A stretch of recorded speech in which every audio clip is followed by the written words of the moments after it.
कोहराम मचा है। मैं वोट चोरी किसको कहते हैं वो बताना चाहता हूं। वोट चोरी के 3 आयाम हैं।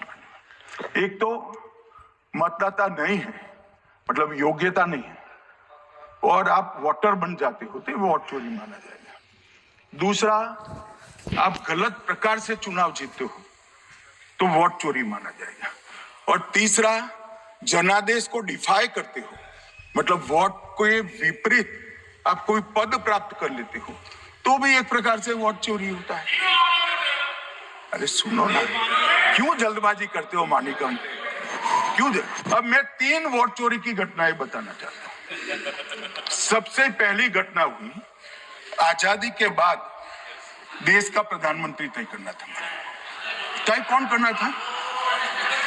तो उस वक्त के जितने प्रांत थे इसके कांग्रेस के अध्यक्ष होंगे, उनके एक वोट से तय होना था। अब 28 वोट श्री सरदार पटेल को मिले और 2 वोट जवाहरलाल नेहरू जी को।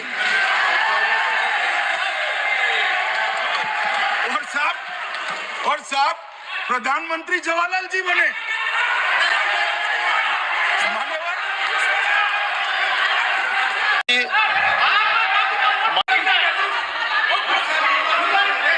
प्लीज बैठिए, बैठिए माननीय सदस्य, प्लीज हर बार नहीं उठते, बैठिए।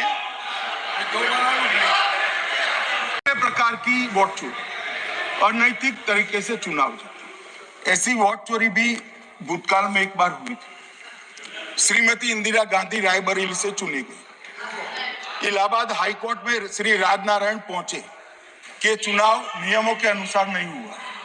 इलाहाबाद हाईकोर्ट ने ये तय कर दिया कि श्रीमती गांधी ने उचित तरीके से चुनाव नहीं जीता है, हम इसको रद्द कर दें। मान्यवर, ये भी वोट चोरी थी, बहुत बड़ी वोट चोरी थी। और उसके बाद में क्या हुआ? उसके बाद में वो वोट चोरी को ढकने के लिए संसद में कानून लाए कि प्रधानमंत्री के खिलाफ कोई केस ही नहीं हो सकता। मैं विपक्ष के नेता को कहना चाहता हूं, इम्यूनिटी की बात आप चुनाव आयोग की पूछ रहे हैं, इसका तो मैं जवाब दूंगा, इम्यूनिटी का। मगर ये इम्यूनिटी जो श्रीमती गांधी ने दी थी, इसके लिए आपका क्या कहना है? और उन्होंने तो स्वयं के लिए ले ली। उनका आरोप है।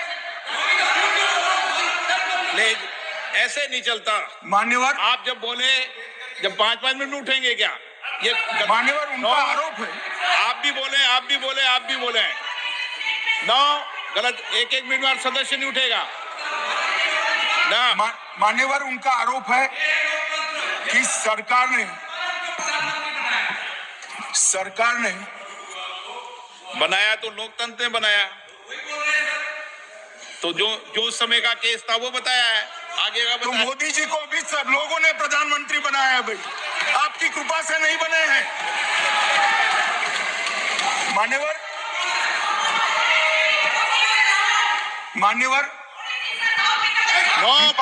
मानव तरीका ठीक नहीं है आपका, 2-2 मिनट में उठना। मान्यवर, विपक्ष के नेता ने कहा कि आपने चुनाव आयुक्तों को इम्यूनिटी दी। इनका आरोप सत्य नहीं है, मैं इसकी बात बाद में करता हूं। परंतु हमने तो चलो मानो चुनाव आयुक्त को इम्यूनिटी दी, श्रीमती गांधी ने तो अपने आप को इम्यूनिटी दी थी।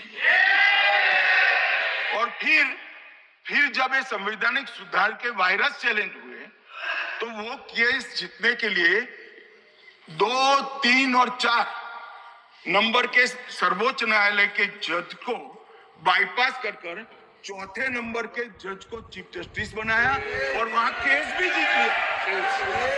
और मान्यवर, ये तो इतिहास है, कौन झुठला सकता है? इनको कोई पढ़ाता नहीं है इतिहास। ये तो इतिहास है, सर्वोच्च अदालत और संसद के रिकॉर्ड में रखा हुआ इतिहास है। इसके खिलाफ लल्लन सिंह जैसे कितने लोग पूरा जीवन लड़े बिहार में, इमरजेंसी के खिलाफ जेल में गए, लाखों लोग गए। और तीसरी वोट चोरी कहना चाहता हूं, तीसरी वोट चोरी का प्रकार मैंने बताया था कि योग्यता नहीं है और मतदाता बन जाना। अभी अभी एक वाद पहुंचा है, वाद मतलब डिस्प्यूट पहुंचा है दिल्ली की सिविल अदालत में। उसमें डिस्प्यूट ये है कि सोनिया गांधी जी इस देश की नागरिक बनने से पहले मतदाता बने।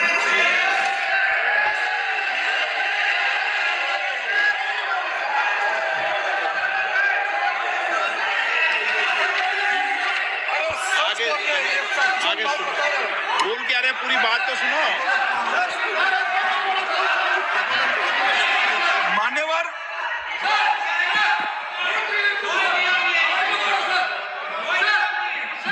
मैंने इतना ही कहा है कि अदालत में केस चल रहा है जो फैक्चुअल है। अब जवाब तो उनको अदालत में देना है, सोनिया जी ने यहां क्यों दे रहे हैं? अदालत में जवाब देना है।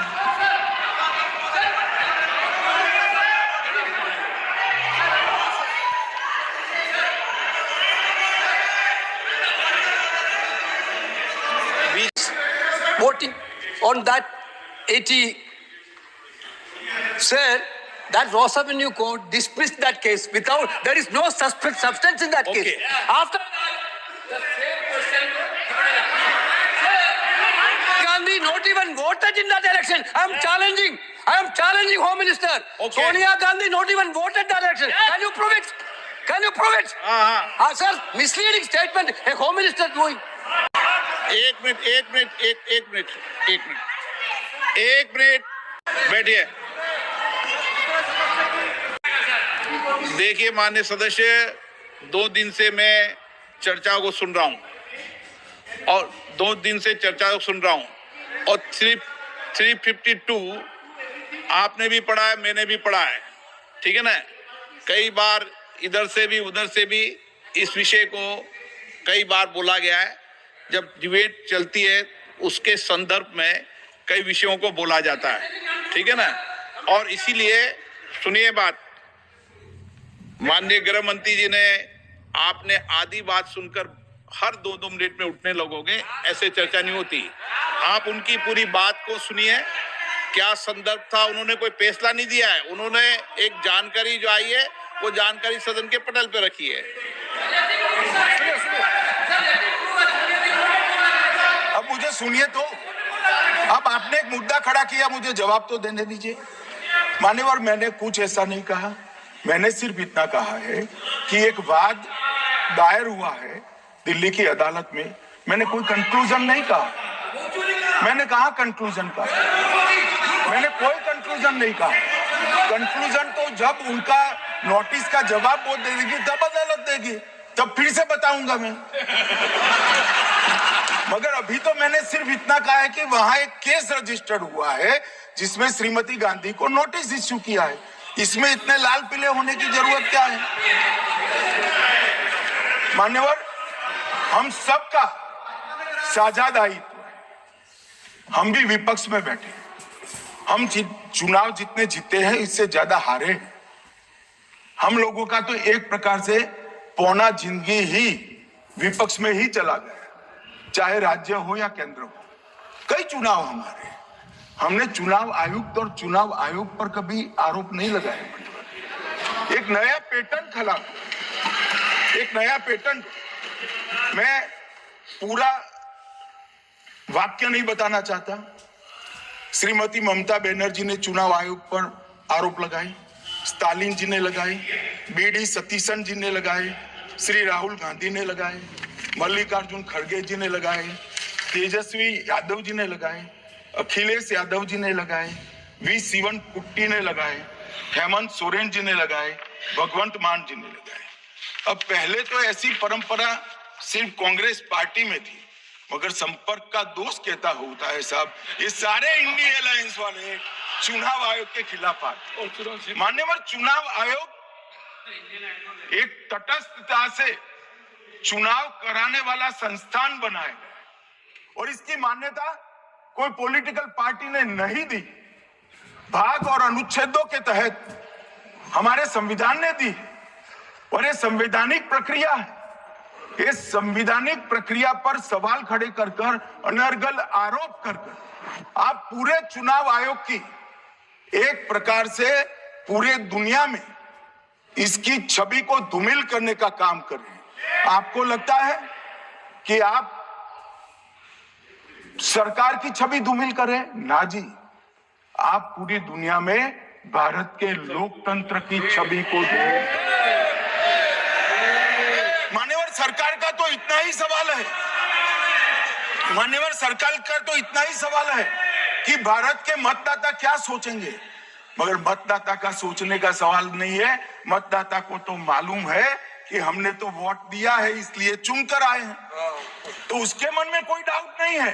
ये वोट चोरी करते रहे, घुसपैठिया बचाओ यात्रा निकाली और बिहार में 2/3 बहुमत से हम जीते। मान्यवर, ये जो नई परंपरा शुरू हुई कि देश के अंदर चुनाव न जीते तो चुनाव आयोग को बदनाम करो, चुनाव प्रक्रिया को बदनाम करो, मतदाता सूची को बदनाम करो, ये हमारे लोकतंत्र का भला नहीं करेगी। यही आयुक्त के, यही सरकार के होते हुए आप कई चुनाव जीते, हम कुछ नहीं बोले, हम पार्टी में बैठकर इसकी मीमांसा की, मगर ये लोग चुनाव आयोग पर। प्लीज नो, आप बैठिए, आप ठीक है बैठिए। माननीय सदस्य प्लीज मैं थोड़ी स्पष्टता के लिए आंकड़ा देना चाहता हूं। मई 14 में श्रीमान नरेंद्र मोदी इस देश के प्रधानमंत्री बने, तब से उनको आपत्ति है। तो एनडीए क्या क्या जीती? 3 लोकसभा चुनाव हम जीते, 41 राज्यों के विधानसभा चुनाव जीते, तो हम 44 विधानसभा टोटल चुनाव जीते 2024 से 25 तक। मगर वो भी 30 चुनाव जीते हैं अलग अलग विधानसभा में, 30 जगह पे। अगर मतदाता सूची करेक्ट है तो क्यों शपथ लिया, क्यों चुनाव लड़ा? आप बताइए देश की जनता को। आप लोग यहाँ कैसे पहुंचे? श्री राहुल गांधी जहां से चुनकर आए थे, वो वायनाड की मतदाता सूची में भी मेरी पार्टी ने प्रेस कॉन्फ्रेंस कर इसी प्रकार की डिस्क्रिपेंसी को बताया है। इसका जवाब नहीं देते। हमने अमेठी का भी बताया है, इसका जवाब नहीं देते हैं। मान्यवर, एक चुनाव की मतदाता सूची में जो थोड़ी बहुत गलतियां हैं, उसको वो लोग मुद्दा बनाते हैं चुनाव हारने का। चुनाव हारने का कारण है नहीं, मैं अंत में बताऊंगा क्यों हारते हो चुनाव, मैं बताऊंगा मान्यवर अंत। परंतु फिर भी चलो मान ले कि मतदाता सूची ठीक नहीं है, तो गहन पुनर्निरीक्षण का मतलब ही ये है कि मतदाता सूची को सुधारने की प्रक्रिया।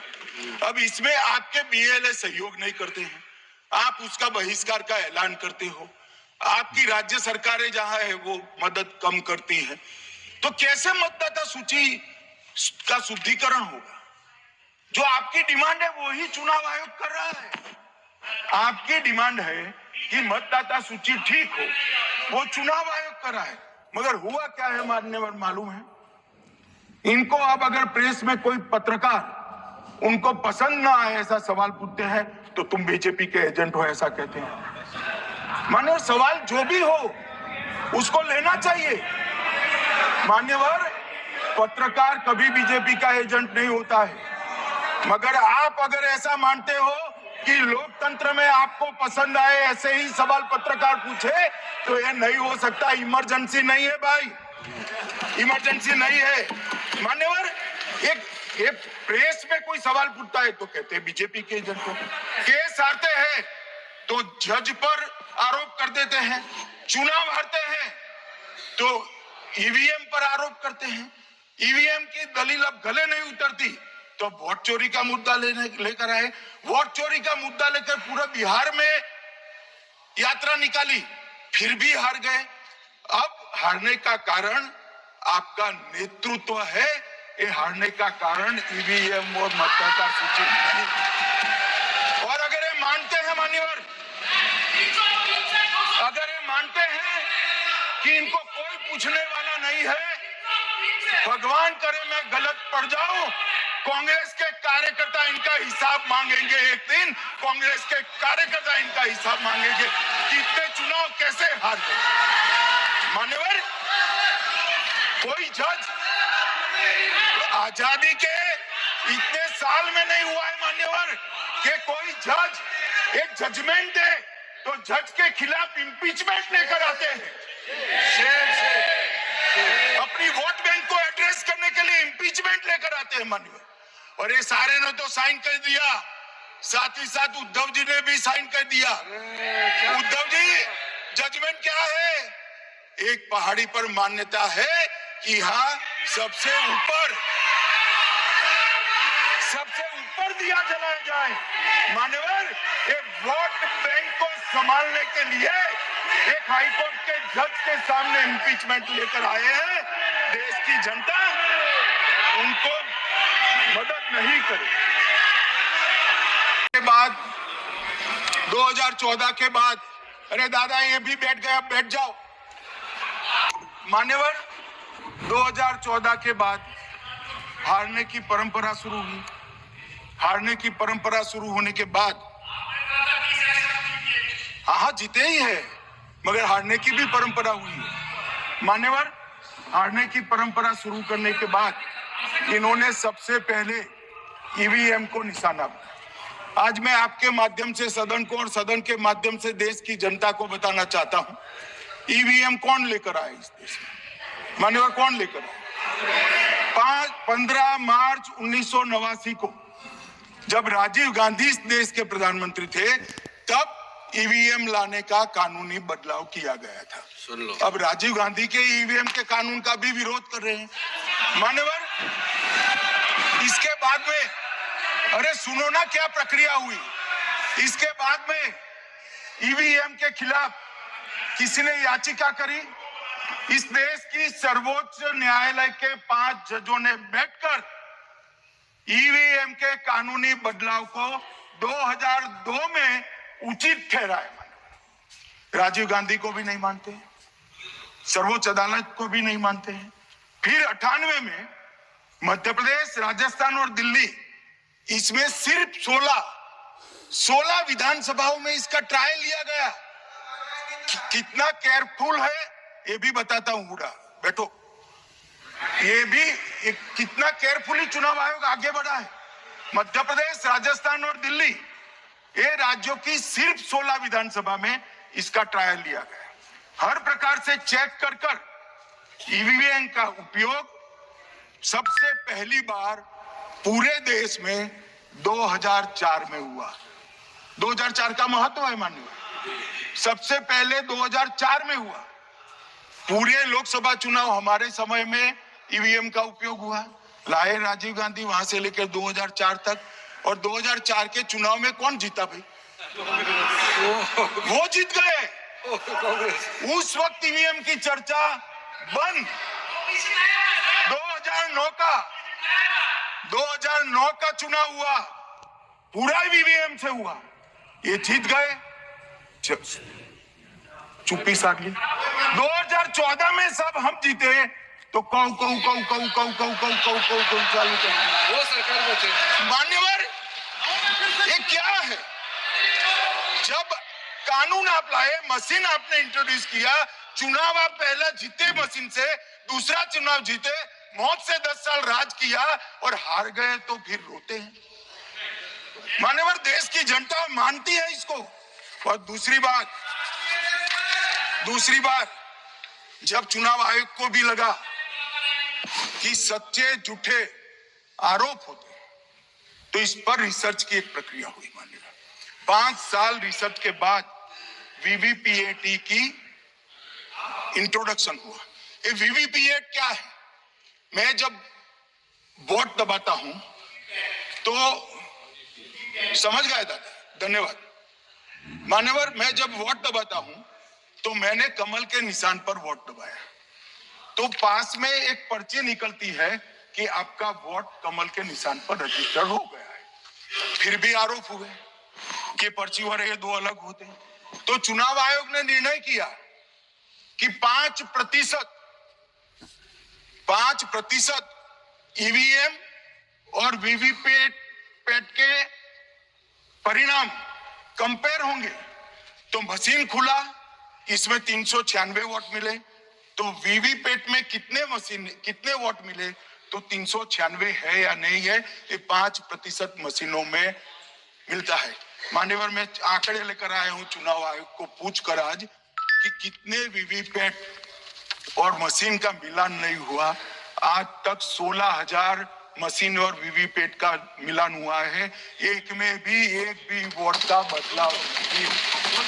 और ये जब मतगणना होती है तब उनके पोलिंग एजेंट बैठते हैं, मानिए परिणाम पर वो साइन करते हैं, दोनों प्रकार के मशीन के और वीवीपैट के परिणाम पर भी साइन करते हैं मान्यवर। और ये इस पर आरोप लगा रहे हैं मान्यवर।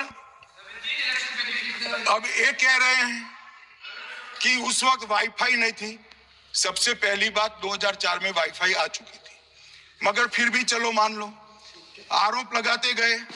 ईसीआई ने 2009 में एक छेड़छाड़ के आरोप पर भाग लेने के लिए 10 राज्यों में 100 ईवीएम लगाई गई। सब लोगों ने प्रयास किया, 2009 में कोई छेड़छाड़ नहीं कर पाए, फिर भी आरोप लगाए। तो 2017 में इलेक्शन कमीशन ने जून 2017 में 3 दिन तक ईवीएम इलेक्शन कमीशन की ऑफिस में रखे कि कोई भी पार्टी आकर, कोई भी टेक्नोक्रेट आकर, कोई भी साइंटिस्ट आकर ईवीएम को हैक कर कर बता दे। ये तो गए ही नहीं, ये नहीं गए मान्यवर। ये सिर्फ प्रेस में आरोप करते हैं, ना अदालत में जाते हैं, ना चुनाव आयोग के पर जाते मान्यवर, मगर एक्सपर्ट भी नहीं गए। आप कोई एक्सपर्ट भेज देते भैया, एक्सपर्ट भी नहीं भेजा। और मान्यवर 2017 में फिर चुनाव आयोग इस निर्णय पर पहुंचा कि आने वाले सब चुनाव ईवीएम से होते हैं। अब चुनाव आयोग ने तो निर्णय कर दिया, मगर मैं भी साहब थोड़ा ज्यादा सोचता हूं। तो मैंने सोचा ये चुनाव आयोग कहता है कुछ नहीं हो रहा है, कुछ नहीं हो रहा है, तो ये लोग आरोप क्यों लगा। मान्यवर, जब इनके जमाने में चुनाव होते थे, बिहार और यूपी में सरकारें बनाती होती थी, पूरे के पूरे वोट के बक्से हाईजैक कर लिए गए। ईवीएम आने से ये बंद हो गया, ईवीएम आने से बंद हो गया। और मान्यवर, चुनाव की चोरी बंद हुई है, इसलिए पेट में दर्द हो रहा है। ईवीएम का दोष नहीं है, चुनाव जीतने का तरीका जनादेश नहीं था, करप्ट प्रैक्टिसेस थी, इसके कारण चुनाव जीतते थे। अब आज ये पूरे एक्सपोज हो चुके हैं। जब जनादेश पर चुनाव होता है तो आप जीत सकते हो, जीतो, स्वागत है उसका, मगर जब हारते हो तो अन्य कारण बताना, जैसे पहले मैंने कहा, ऐसा बताना ये ठीक नहीं है मान्यवर। कल मैंने लीडर ऑपोजिशन का भाषण स्वयं यहां बैठकर सुना है। पीएम का शेड्यूल देखकर चुनाव आयोग चुनाव तय करता है। मेरा सभी सांसद महोदय से करबद्ध निवेदन है कि चुनाव होने के पहले के 1 महीने पीएम का शेड्यूल, और पीएम को लगभग 24 और 16 कितना होता है, 40 महीना हो गया। इसमें से किसी भी 1 महीने का शेड्यूल दिखाओ। पीएम की गति ही इतनी है, कोई भी महीना उठाओगे तो इतने ही प्रवास करते हैं मान्यवर। इसको चुनाव का कोई लेन देन नहीं है। हमारे प्रधानमंत्री जनसंपर्क में आजादी के बाद सबसे ज्यादा प्रवास करने वाला प्रधानमंत्री।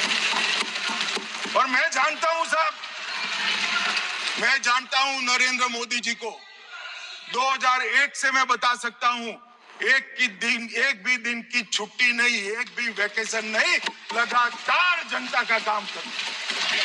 मैंने कभी नहीं देखा उनको वैकेशन में।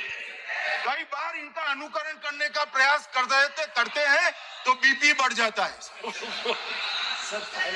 इतना कि फिर उठ जाएंगे। मान्यवर, ये पूरी चर्चा चुनाव सुधार पर थी। मैंने आज ये भी जांच करा,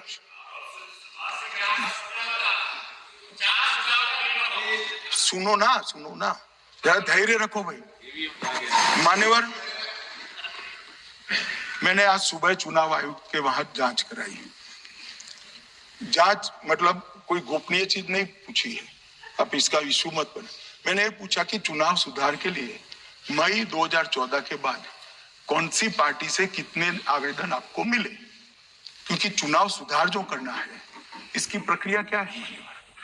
चुनाव सुधार सभी राजनीतिक दलों के साथ चर्चा कर कर चुनाव आयोग भारत सरकार के विधि मंत्रालय को भेजता है और विधि मंत्रालय इसका कानून बनाकर संसद के सामने रखता है। ये प्रक्रिया है।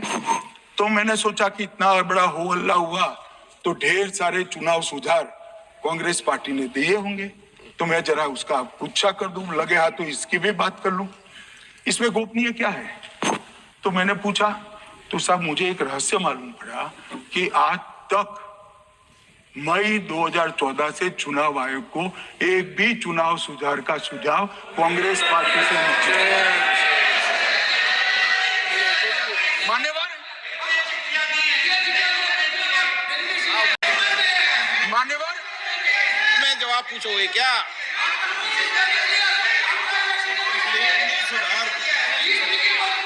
हर बोलने पर एक एक बार उठेंगे क्या? हर चीज का जवाब पूछेंगे क्या आप? नो, ये तरीका ठीक नहीं है। माननीय सदस्यगण, ये कभी परंपरा नहीं रही कि